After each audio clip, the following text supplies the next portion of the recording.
Hello friends, it's me again, Joseph, your host, and welcome back to our channel and to our daily reflection.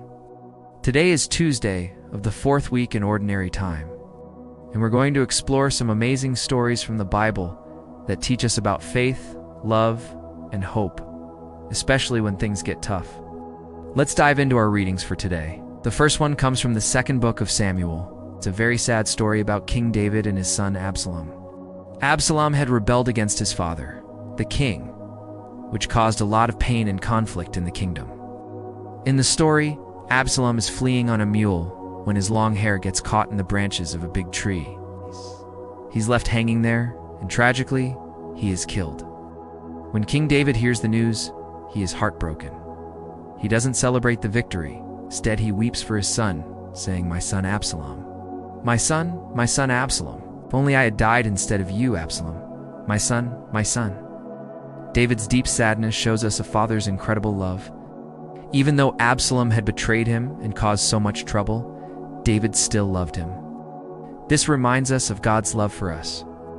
Even when we make mistakes or turn away, God's love for us never ends. He is always ready to forgive us and welcome us back with open arms.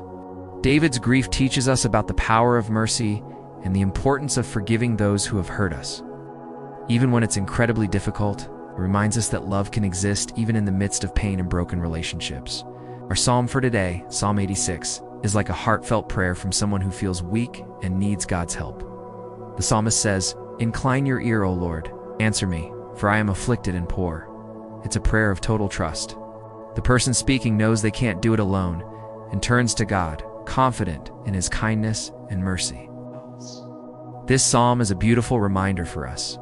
Whenever we feel scared, lonely, or overwhelmed, we can talk to God just like this. We don't need fancy words. We can just be honest and say, "God, I need you."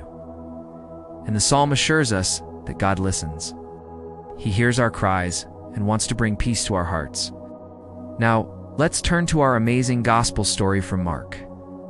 It's actually 2 stories in one, and they are both about incredible faith. Jesus has just crossed the Sea of Galilee, and a large crowd gathers around him. A man named Jairus, who is a leader in the synagogue, falls at Jesus' feet. He's desperate.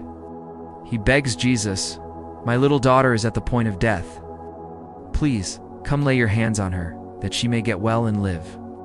Jairus has great faith that Jesus can save his daughter. So Jesus goes with him, and the crowd follows, pressing in on all sides.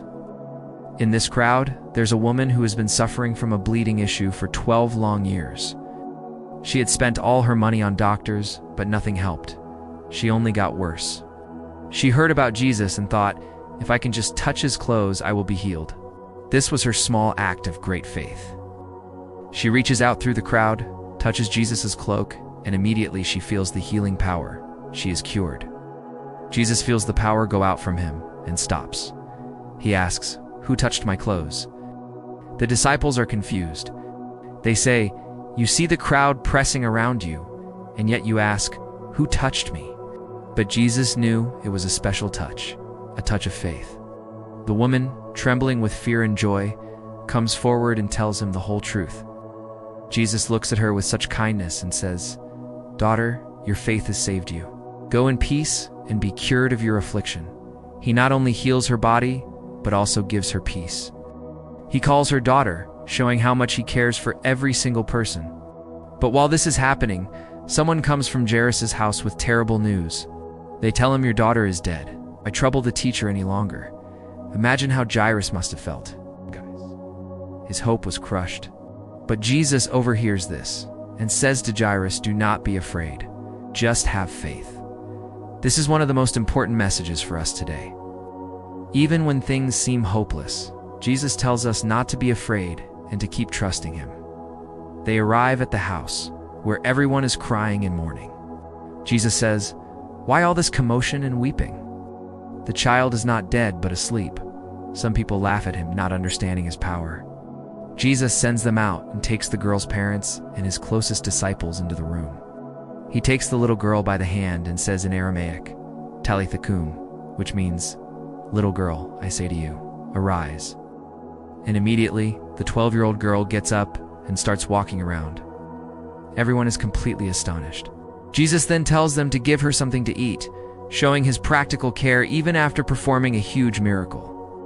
What do these incredible stories teach us? They show us the amazing power of faith. Both Jairus and the woman faced impossible situations. Jairus' daughter was dying, and the woman had been sick for years. But they didn't give up hope. They turned to Jesus with trust. The woman believed that even a small touch could change everything. Jairus held on to his faith even when he was told it was too late. Their faith opened the door for Jesus to work miracles in their lives. This teaches us that our faith doesn't have to be perfect or huge. It can be as small as reaching out in a crowd. What matters is that we turn our hearts toward Jesus. He cares deeply about every single one of us, just as he cared for the woman in the crowd and for Jairus' little girl. No problem is too big or too small for him.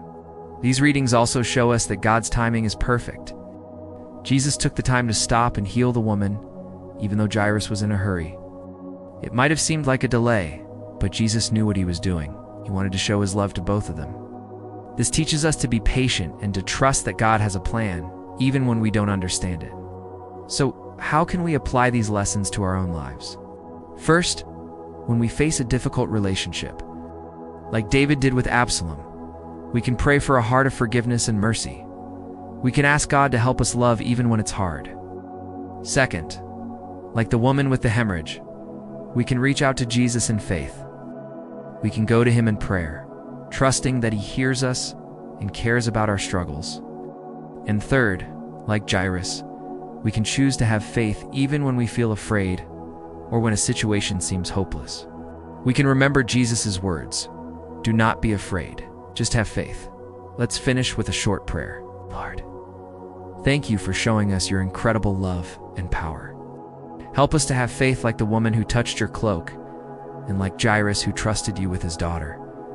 When we are scared or sad, remind us that you are with us.